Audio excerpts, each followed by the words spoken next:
Bonjour, c'est Jules Lavie pour Code Source, le podcast d'actualité du Parisien.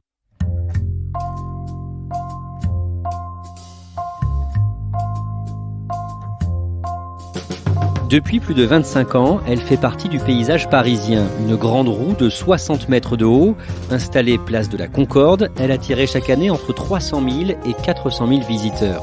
La maire de Paris, Anne Hidalgo, a dit stop en 2018 et pourtant, très récemment, en juin 2019, cette grande roue est réapparue quelques mètres plus loin, au jardin des Tuileries.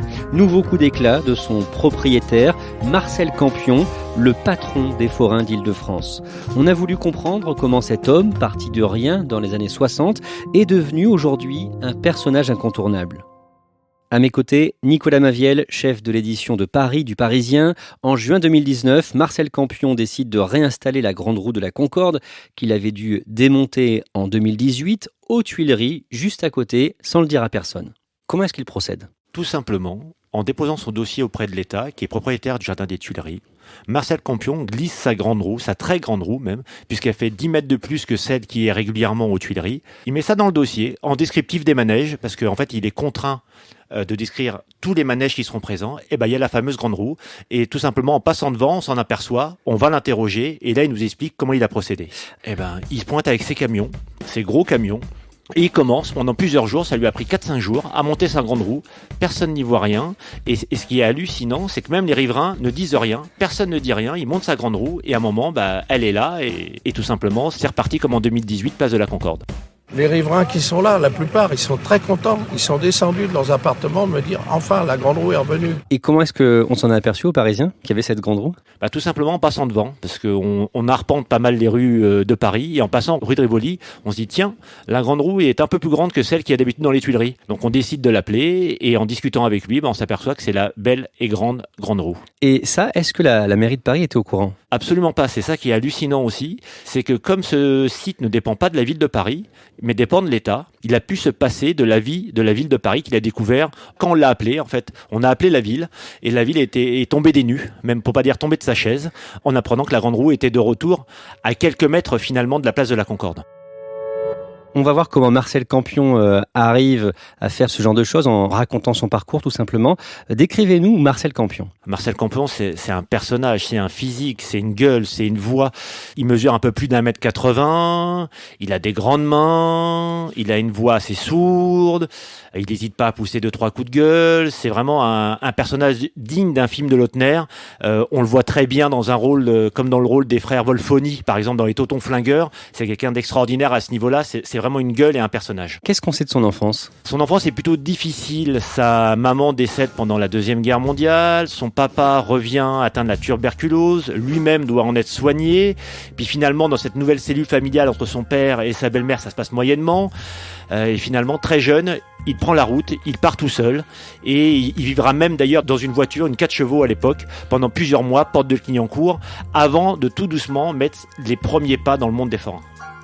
C'est une première baraque à frites. Son premier manège, il l'aura du côté de Choisy-le-Roi. Dans les années 60, 63, 65, il se fait prêter des sous et il peut monter son premier manège et un sou en appelant un deuxième, il commence sa petite carrière dans le monde des forains. Il est donc tout jeune quand il commence dans le monde des forains et il va rapidement se faire remarquer. Oui, nous sommes en 1963. Le député du 12e, Roger Frey, souhaite que la foire du trône glisse de Paris à Créteil. Marcel Campion et ses amis forains ne l'entendent pas ainsi, et c'est Marcel Campion qui prend un peu la tête du mouvement et qui obtient que la foire du trône, la plus vieille foire d'Europe, reste à Paris. Alors qu'il est très jeune à l'époque. Il a 23 ans à l'époque, puisqu'il est né en 1940, donc c'est encore un tout jeune homme, mais déjà à l'époque, son charisme prend le dessus par rapport à ses confrères.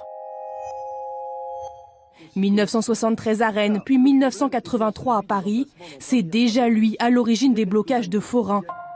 Quand est-ce qu'il devient la figure véritablement du monde des forains ?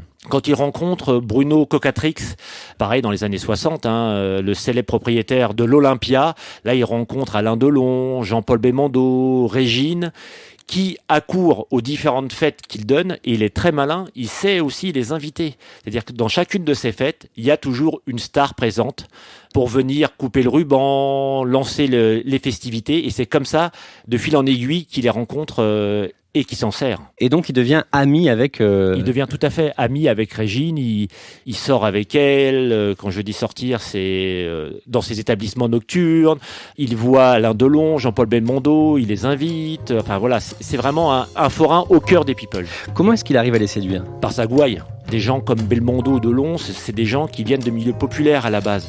Et ils aiment cette ambiguïté qu'a un peu Campion, ce côté un peu, comme on parlait tout à l'heure, audiard, ce côté très populaire. Et c'est ça qu'ils aiment chez lui. Il est aussi très lié avec les politiques et la grande époque de Marcel Campion, c'est quand Jacques Chirac est maire de Paris de 1977 à 1995. C'est un peu Jacques Chirac qui lui met le pied à l'étrier dans Paris. Il dirige certes la Foire du Trône, mais il s'occupe également de plusieurs autres fêtes dans la capitale. Et à l'époque, il tape dans la main de Jacques Chirac à chaque fois qu'il a besoin de lui. Il n'y a pas de contrat, il n'y a rien, c'est juste une tape dans la main, comme on faisait à cette époque-là en fait, pour lancer ces fêtes. On sait pourquoi Jacques Chirac apprécie Marcel Campion ? Marcel Campion, tout simplement, c'est l'ami des stars. C'est quelqu'un qui sait bien vendre son business et faire comprendre que lorsqu'il installe une foire, ça fait rayonner une ville, ça fait rayonner un quartier, ça amène du monde, ça amène des touristes, ça fait plaisir aux Parisiens. Et c'est en vendant ces attractions qu'il explique à l'époque à Jacques Chirac que Paris a tout à gagner à avoir des forains dans la capitale et non pas en banlieue pour que les gens viennent à Paris. Et oui, c'est la fête depuis hier aux Tuileries avec l'arrivée inattendue des forains. Sans autorisation, ces derniers ont commencé à installer une centaine de manèges, à la grande joie des passants. En 1985 a lieu un épisode fondateur de la légende de Marcel Campion, c'est son installation aux Tuileries. Alors là, c'est très fort ce qu'il a fait. Il doit arriver en 1985 au Jardin des Tuileries, sauf qu'il n'a pas l'autorisation. Il a une lettre de refus de Jacques Lang, qui était ministre de la Culture, qui lui explique que le site lui est interdit. Et lui, tout simplement, il falsifie ce document, il récupère que l'entête, et il arrive là-bas avec une lettre d'autorisation falsifiée. Il s'installe avec les forains. Le seul problème, c'est que l'État, à l'époque, n'est absolument pas d'accord pour le voir s'installer. Jacques Lang, forcément y compris, puisqu'il avait le courrier de refus. Et là, les CRS et les forces de l'ordre arrivent. Et là, ça commence à jouer du coup de poing. Il y a plus de 200 blessés. Aucun des forains ne souhaite démonter ou bouger le moindre manège. C'est un peu l'apocalypse. Au bout du compte, c'est François Mitterrand, le président socialiste de l'époque, qui siffle la fin du jeu et qui dit bon, ok, maintenant Marcel Campion reste dans les Tuileries et ça, il va le faire de 85 à 93. Il va pouvoir s'installer grâce à ce coup de force et quelque part ce coup de génie. Il restera 8 ans sur place. Cette période dorée, est-ce qu'elle prend fin quand Jacques Chirac part de la mairie de Paris et devient président de la République ? Absolument pas.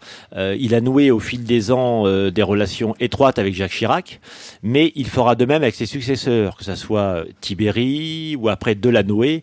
Et au début de sa mandature, où elle est maire, Anne Hidalgo, il est d'ailleurs membre de son comité de soutien lors des municipales de 2014. Comment est-ce qu'il fait à chaque fois pour obtenir les faveurs des maires de Paris ? Il est très fort en gueule, il sait s'exprimer, il sait faire comprendre aux différents maires leur intérêt d'avoir des manèges dans la capitale et pas en banlieue.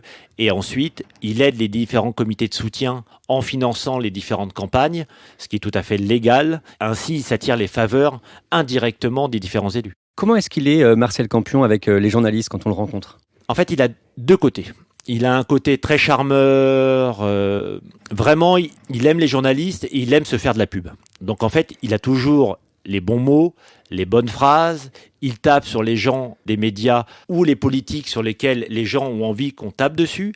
Et d'un autre côté, il essaye d'impressionner énormément les journalistes. C'est-à-dire que si quelque chose ne lui plaît pas, il va crier très fort et très haut pour les impressionner et obtenir d'eux qu'ils parlent de lui dans le sens qu'ils souhaitent et non pas l'inverse. Il essaye un peu d'intimider aussi. Ah, il y a beaucoup d'intimidation dans sa façon de faire. Marcel Campion est aussi musicien. En 2009, il rachète la Chope des Puces à Saint-Ouen et depuis, c'est là qu'il gère ses affaires. Absolument, c'est un peu le lieu de rassemblement du clan Campion, des amis, de la famille proche. C'est là qu'il reçoit pour déjeuner, pour dîner. C'est là qu'il joue de la guitare manouche. Vraiment, il joue très bien.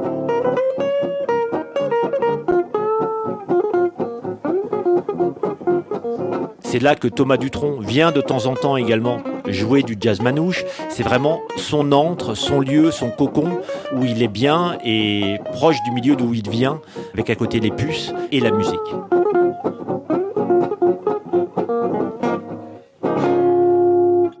Mais Marcel Campion, c'est aussi un personnage gênant et on n'est pas forcément fier de s'afficher à ses côtés.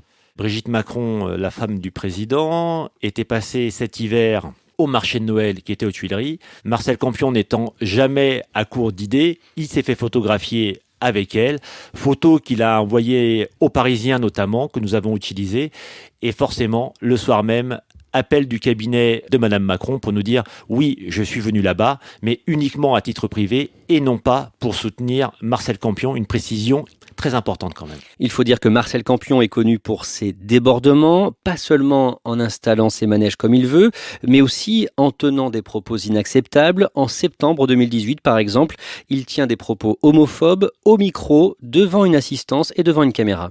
Tout à fait, des propos notamment à destination de Bruno Julliard, à l'époque premier adjoint d'Anne Hidalgo. Il dira « il est un peu de la jaquette » et d'autres propos encore plus forts et plus marqués. C'était un rendez-vous au Shop des Puces. Il savait qu'il y avait des médias dans la salle. Là, c'est un coup de tonnerre un peu. Marcel Campion est sans filtre et ne pensait pas être enregistré à cette époque. Anne Hidalgo, il est superbe parce qu'en même temps, il a amené tous les homos de la Terre. C'est-à-dire que toute la ville maintenant est gouvernée par les homos. C'est le début d'une guerre qui était jusqu'à présent peut-être un peu cachée et là qui explose au grand jour sur les propos d'un homme souvent dans l'excès. Si ces propos ont pu blesser quelques personnes, eh bien je m'en excuse, je l'ai dit hier, s'ils ont pu blesser quelques personnes, mais c'était pas fait dans un contexte d'homophobie. Depuis 2017, Marcel Campion est en froid avec la mairie de Paris et toute l'équipe d'Anne Hidalgo. Absolument. Il y a plusieurs dossiers sur lesquels les relations sont très tendues. Il y a forcément le plus médiatique que tout le monde connaît, qui est la Grande Roue. Mais le départ de tout, ce qui a mis le feu aux poudres, c'est le marché de Noël. On est en 2017. Marcel Campion souhaite réinstaller en fin d'année ses chalets en bas des Champs-Élysées. Mais la mairie dit niet. On a signé un contrat qui est de 2 ans, renouvelable 3 fois. On arrive au terme des 2 ans. On ne renouvelle pas. Et donc là, il se retrouve avec des centaines de chalets qui ne peuvent s'installer. Il se retrouve même en difficulté avec les forains et les personnes qui ont loué ces chalets, mais il ne peut pas les installer. La police veille.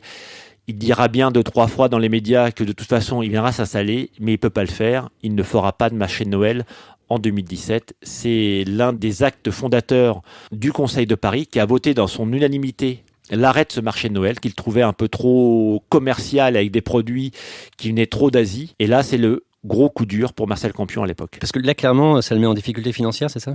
Ça le met en difficulté financière puisqu'il a récupéré des sous de la part de tous les participants et qu'à un moment, il faut bien les rembourser et que ces gens-là ont également travaillé plusieurs mois pour pouvoir faire des stocks, pour pouvoir se préparer à ce marché de Noël qui est l'un des plus lucratifs puisque au bas des Champs-Élysées, entre l'Arc de Triomphe et la place de la Concorde, un lieu qui est un peu abandonné en temps normal, mais qui à Noël a une saveur particulière puisqu'il est entre 2 grands lieux touristiques avec une vue qui est juste splendide puisque d'un côté on a le jardin des Tuileries et d'autre les Champs-Élysées complètement illuminés. Donc ça, il ne le pardonne pas à la mairie de Paris. Et il ne pardonne rien à la mairie de Paris, comme le démontage de sa grande roue obligatoire, comme le marché de Noël, il ne pardonne absolument rien à la mairie de Paris et plus particulièrement à Anne Hidalgo. Et au même moment, Marcel Campion a des soucis judiciaires. Là, c'est un peu tout qui s'accumule pour Marcel Campion. Il y a un certain nombre de procès. Il y a notamment le juge Van Ruynbeck qui instruit l'un des dossiers, notamment le dossier de la Grande Roue, où il est poursuivi pour recel de favoritisme. Et la ville de Paris, et non pas Anne Hidalgo, pour favoritisme dans ce dossier. Et finalement, au fil du temps, au fil des semaines, au fil des mois, il y a un certain nombre de mises en examen qui disparaissent puisque non fondées. Et finalement, on s'aperçoit que Marcel Campion et ses avocats sont relativement doués puisque tout paraît bien ficelé. Et certes, il y a un peu un tapage médiatique autour de lui, que tout le monde s'enflamme parce que le personnage est différent et tellement fort qu'on a tendance à s'enflammer sur ses dossiers. Et que finalement, au fil du temps, tout rentre dans l'ordre pour lui et ça va plutôt bien, si ce n'est les contrôles fiscaux qu'il subit en pagaille puisque ces 3-4 dernières années, il a plus de 40 contrôles fiscaux pour lui, mais aussi pour ses enfants qui en subissent également un certain nombre. D'un mot, pourquoi est-ce qu'il n'est plus mis en examen pour recel de favoritisme ? C'est très simple.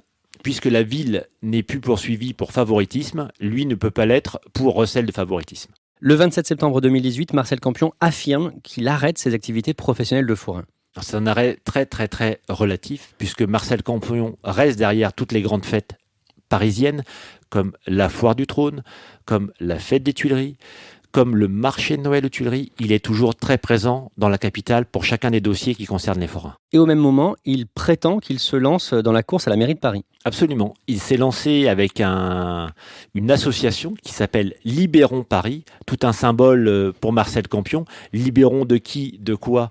Tout le monde l'aura bien compris, c'est notamment d'Anne Hidalgo, à qui il voue une haine sans limite. Elle est folle, il faut qu'elle aille se faire soigner. Je pense qu'elle a des troubles du comportement. Il faut qu'elle prenne des cachets. Est-ce que Marcel Campion a perdu de son influence aujourd'hui ? Dans le monde des forains, absolument pas. La preuve, il y a encore quelques semaines, lors de la foire du trône, à cause d'un projet de loi, d'une directive européenne qui prévoit que désormais les forains sont obligés de passer des contrats et non pas se taper dans la main avec le maire, il a réussi à mobiliser ses amis, à bloquer le périphérique et aller en camion vers l'Élysée, même s'il n'a pas pu atteindre son but. En tout cas, il arrive encore à mobiliser du monde derrière lui. Et ses amis célèbres ne rechignent pas à lui apporter leur soutien. Jamais. En 2018, lorsqu'il a démonté sa grande roue de la place de la Concorde, lors de la dernière soirée festive, une grande soirée avec champagne et alcool à volonté, qui était là ? Jean-Paul Belmondo et Alain Delon pour apporter tout leur soutien à Marcel Campion. On a parlé tout à l'heure de ses propos homophobes tenus devant plusieurs journalistes. Marcel Campion cultive des comportements ambigus. Certes, il va tenir des propos homophobes, mais la semaine dernière, par exemple, à l'occasion du lancement de la fête des Tuileries, qu'a-t-il fait ? Il a fait une soirée caritative pendant laquelle il a récolté 20 000 euros qu'il a remis à une association de lutte contre l'homophobie, un beau grand chèque de 20 000 euros, pour montrer que, certes, il va loin, très loin dans ses paroles, mais l'homme est intelligent et sait s'amender et sait montrer aussi qu'il peut faire un geste avec du grand cœur. Et il n'est jamais à court d'idées. Marcel Campion a aussi embauché récemment Alexandre Benalla. Oui, c'est un truc de dingue en fait, ce qui s'est passé. Il est responsable de la sécurité à la foire du trône. Benalla, l'homme par qui le scandale est arrivé, par lequel Macron s'est retrouvé en difficulté et quelque part tout l'État pendant de longs mois. Qu'est-ce qu'on apprend il y a quelques semaines ? Que son monsieur sécurité s'appelle Alexandre Benalla.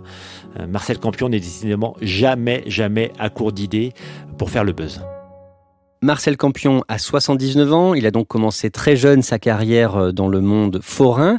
Est-ce qu'on a une idée de ses finances, de sa fortune ? Absolument rien. Tout ce qu'on sait de lui, c'est qu'il a un appartement parisien, une maison dans le Val-de-Marne et une autre à Saint-Tropez. Autre élément qui permet un peu d'avoir une idée des sous qu'il peut avoir, lors d'une perquisition en 2016, en octobre 2016, les policiers qui viennent en nombre au domicile de Marcel Campion, sous les yeux des caméras de Marcel Campion, parce que toute sa demeure en banlieue parisienne est équipée de caméras. Lors de cette perquisition, les policiers mettront quand même la main sur 300 000 euros en liquide, une somme rondelette. Marcel Campion, il n'est pas prêt de s'arrêter ? Je pense que tant qu'il lui restera un souffle de vie, il continuera à se battre pour les forains, mais aussi pour lui et ses manèges. On n'est vraiment pas prêt de cesser d'entendre parler de Marcel Campion.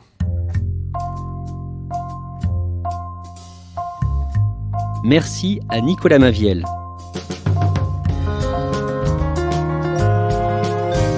Code Source est le podcast d'actualité du Parisien. Production Jeanne Boézek. Montage, réalisation et mixage Benoît Laure. Vous pouvez retrouver tous les épisodes de Code Source sur leparisien.fr et sur les plateformes habituelles de podcast. Si vous voulez échanger avec nous sur un épisode, c'est sur Twitter ou à codesource@leparisien.fr.